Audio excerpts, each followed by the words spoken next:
AI has officially landed in our schools. And I'm not talking about some far-off future concept. It's here, right now, and it's already changing everything, from how we create lesson plans to how students get admitted.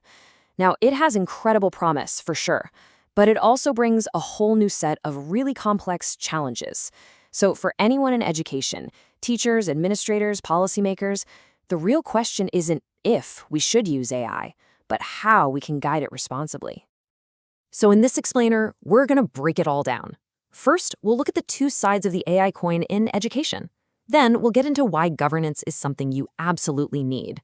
We are going to map out the 10 biggest challenges the education community is facing, introduce a really practical framework you can actually use, and wrap up with a toolkit for building a responsible AI future in our schools. Okay, let's dive right in.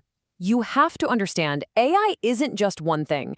It's a technology that really cuts both ways. For every incredible opportunity it brings to the table, there's a serious risk on the other side that we need to get a handle on. This slide really captures that fundamental tension. Over on the left, you see the dream, right? AI tutors that can adapt to every single student's unique pace. Administrative tasks getting automated so teachers get their time back. Awesome stuff. But then you look to the right, and you see the potential nightmare.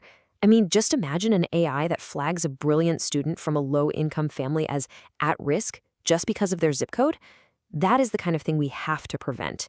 It's a very fine line we have to walk.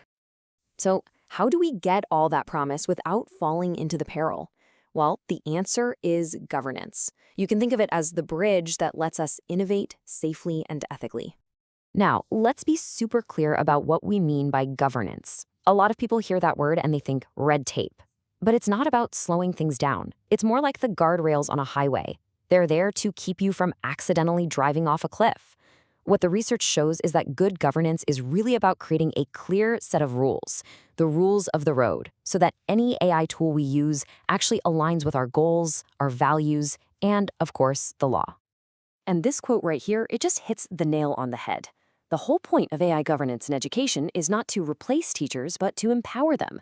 It's about building tools that help our judgment, and critically, making sure that when an AI messes up, and trust me, it will, we know exactly who's responsible for making it right. Okay, so let's get into the specifics. What are the hurdles we're actually facing? Well, the research points to 10 critical issues. You can almost think of them as the silent killers of any good AI plan. We've grouped them into 3 big themes: the ethical challenges, the data and privacy challenges, and the organizational ones. First up, the ethical minefield. A massive concern is bias. See, if you train an AI system on historical data that's full of old biases, guess what? The AI learns those biases and can even make them worse. Then there's what experts call the black box problem. This is when an AI spits out a decision, like, this student should be in a remedial class, but we have absolutely no idea how it decided that. It's a total black box. And if you don't know the why, you can't be sure it's fair. Next, let's talk about the fuel for all this AI: data. And that comes with its own huge set of challenges. Schools and universities hold some of the most sensitive data imaginable on our kids. AI often needs massive amounts of that data to work, which just skyrockets the privacy risks. And remember, garbage in, garbage out. Bad data doesn't just make for bad AI. It leads to bad educational decisions. Plus, these systems open up a whole new can of worms for cybersecurity. And finally, you have the human element. You can have the most perfect, ethical, secure AI tool ever built, but if the teachers and staff don't understand it, it's totally useless. It's like giving someone a Formula One car without any driving lessons. We have a huge need to build AI literacy from the ground up.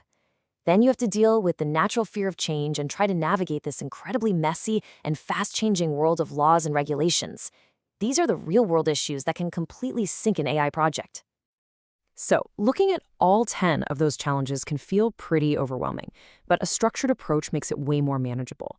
This visual here shows the different tiers of AI governance. It's not just one thing. It's a mix of high-level laws, new policies, and practical, on-the-ground tools. This kind of multi-layered strategy is how we can start to tackle every single one of those challenges we just talked about, one piece at a time. Okay, so we've mapped out the problems. Now let's get to the good stuff, the solutions. We have to move from just talking about principles to putting things into practice. And luckily, there's a great framework out there that any school or university can use to do exactly that. This whole thing is based on the NIST AI Risk Management Framework. And it's a really powerful 4-step loop. Let's make it real. Let's say a school is thinking about an AI grading tool. Under Govern, they'd create a policy that any AI they use has to be transparent. For MAP, they would identify the risk that the tool might be biased against students who are non-native English speakers. To measure, they'd actually test the tool on a bunch of essays to see if that bias is real. And finally, for Manage, they might decide, okay, we'll use this for first drafts only, but a human teacher always makes the final call. See? It's a clear, repeatable process.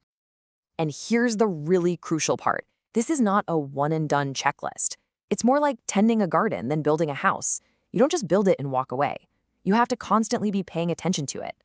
As you can see here, this process of risk management has to be applied at every single stage, from the moment you dream up the idea all the way through development, deployment, and then constantly monitoring it once it's in use. It is a living, breathing process. Okay, so let's bring this all home.